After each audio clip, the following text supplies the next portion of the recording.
रुकिए जरा।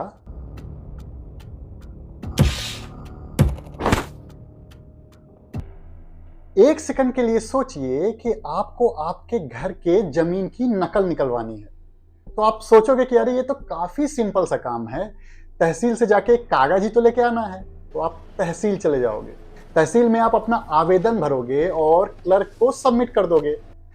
क्लर्क क्या करता है, क्लर्क आपको देखेगा ऊपर से नीचे और बोलता है कि भाई 2 से 3 दिन के बाद आना, अभी तो नहीं हो पाएगा। आप जब 3 दिन के बाद जाते हो तो पता चलता है कि भाई साहब तो है ही नहीं। इसके बाद आपको 5 दिन के बाद आने के लिए बोला जाता है। उसके बाद जब आप 5 दिन के बाद जाते हो तो पता चलता है कि आपकी फाइल तो मिल ही नहीं रही है। उसके बाद आपको 7 दिन के बाद बुलाया जाता है।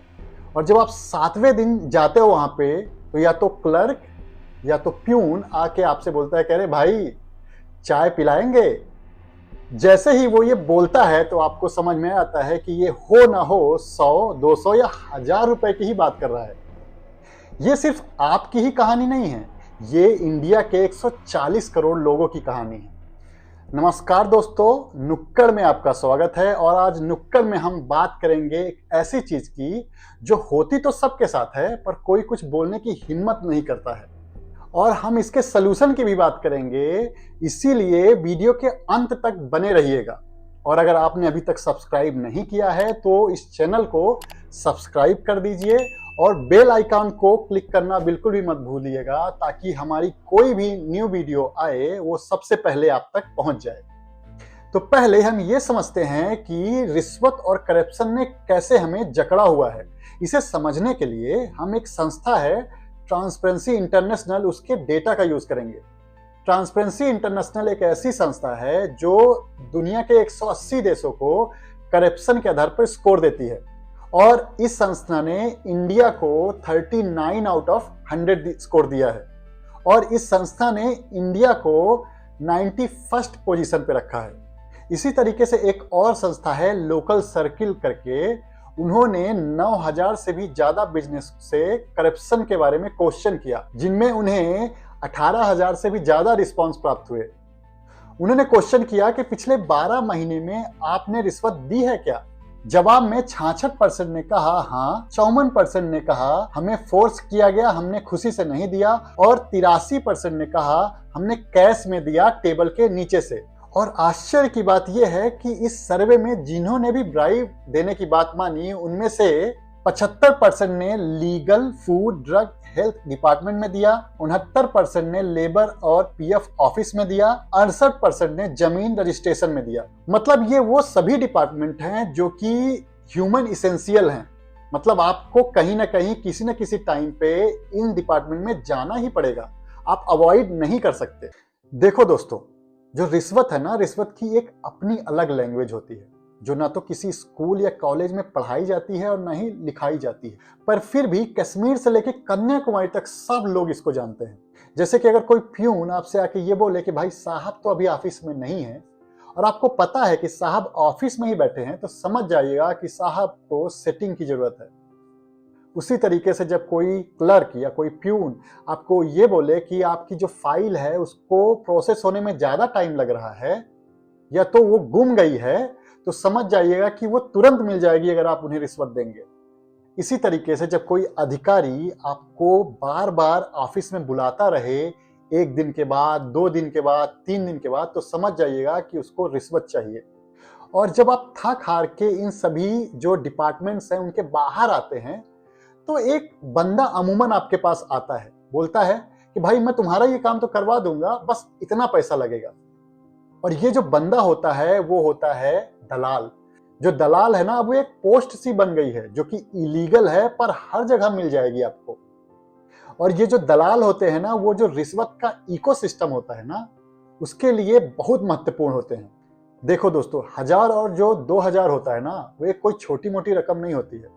इंडिया में कई सारे घर ऐसे हैं जिनकी मंथली इनकम 1000 और 2000 होती है, और वो उसी इनकम से अपने पूरे मंथ का जीवन यापन करते हैं।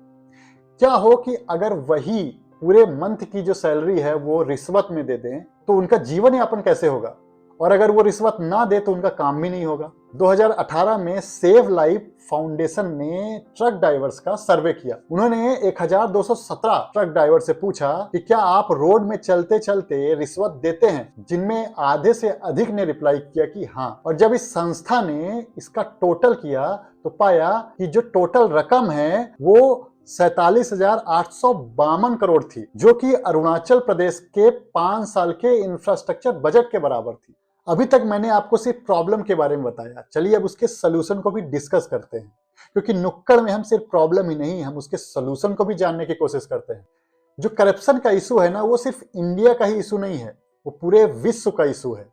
पर विश्व के कई सारे देश ऐसे हैं जिन्होंने करप्शन को या तो खत्म कर दिया है या तो कम कर दिया है। जैसे कि जॉर्जिया को ही ले लो, 2003 में उसकी जो रैंकिंग थी वो 124 थी और आज उसका जो स्कोर है वो 58 है। रवांडा को देखो, 1994 में जेनोसाइड की तबाही थी, वहां सब कुछ टूटा हुआ था, आज उनका स्कोर 52 है। और डेनमार्क आज 89 स्कोर है और लगातार 8 साल से नंबर 1 है दुनिया में। ऐसे हम भी करप्शन को खत्म कर सकते हैं इन 6 सॉल्यूशंस को फॉलो करके, और इन्हें हम कल से ही फॉलो कर सकते हैं। पहला जो सॉल्यूशन है वो है आरटीआई फाइल करो। आप गवर्नमेंट के किसी भी डिपार्टमेंट से कोई भी क्वेश्चन सिर्फ 10 रुपए में पूछ सकते हो और उनको 30 दिन के अंदर वो रिप्लाई करना ही पड़ेगा। इसीलिए जब कोई क्लर्क ये बोले कि आपकी फाइल गुम गई है तो आप तुरंत आरटीआई फाइल कर दो, आपकी फाइल विदिन 1 मंथ के अंदर मिल ही जाएगी। जो दूसरा सॉल्यूशन है वो है सीपी ग्राम में कंप्लेन फाइल करो। सीपी ग्राम मोदी सरकार का खुद का पोर्टल है जिसमें आप सेंट्रल डिपार्टमेंट के किसी भी डिपार्टमेंट के खिलाफ कंप्लेन कर सकते हो। इसमें कंप्लेन रजिस्टर करने का बहुत सिंपल सा तरीका है। आप उसमें रजिस्टर करो, अपनी कंप्लेन लिखो और आपको एक ट्रैकिंग नंबर मिल जाएगा और विदिन 30 डेज के अंदर आपको रिस्पॉन्स भी मिल जाएगा। और अगर आपको रिस्पॉन्स नहीं मिलता है तो आप इसको फर्दर भी एस्केलेट कर सकते हो। तीसरा सलूशन है कि आप सीवीसी सेंट्रल विजिलेंस कमीशन में भी कंप्लेन कर सकते हो। जब भी कोई अधिकारी आपसे रिश्वत मांगे तो आप cbc.gov.in में जाके उसकी शिकायत कर सकते हैं और आप एनोनिमस भी रह सकते हैं शिकायत करते समय। और एक और टिप देता हूं कि जब भी आपसे कोई रिश्वत मांगे तो उसे रिकॉर्ड कर लो ताकि आप बाद में इसे सबूत के रूप में पेश कर सकते हो। चौथा सलूशन है डिजिटल बनो।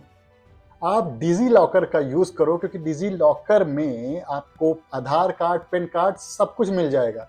आपको क्लर्क को ओरिजिनल डॉक्यूमेंट देने की जरूरत ही नहीं है। और उमंग ऐप में 1200 सरकारी सर्विसेज अवेलेबल हैं आपके मोबाइल में ही। आप जितना डिजिटल रहोगे आपको रिश्वत देने का चांस उतना ही कम है। पांचवा सलूशन है कि अकेले मत लड़ो। आप अपने मोहल्ले के 5 से 10 लोगों को लेके आरटीआई फाइल करो क्योंकि ग्रुप में जो आवाज होती है वो काफी दूर तक जाती है। छठवां सलूशन है रिफ्यूज करो।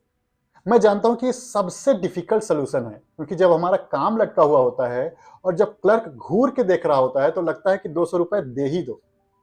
इससे बचने के लिए मैं आपको एक सलाह देता हूं कि जब भी ऐसी सिचुएशन आए तो आप किसने आपसे पैसा मांगा है, कहाँ मांगा है, कितने बजे मांगा है, ये सब रिकॉर्ड करके अपने आप को व्हाट्सएप कर लो ताकि जब आप सीवीसी में शिकायत करो तो आप इसको एज ए प्रूफ सबमिट कर सको। देखो, जो करप्शन है ना वो एक ऐसी बीमारी है जिसका इलाज तो संभव है पर कोई कुछ करना नहीं चाहता। वो सिस्टम में इतना घुल मिल गया है कि उसको दूर करने में काफी समय लगेगा और हम किसी का वेट नहीं कर सकते और हम किसी के ऊपर डिपेंडेंट भी नहीं रह सकते, इसीलिए हमको ही कुछ करना पड़ेगा।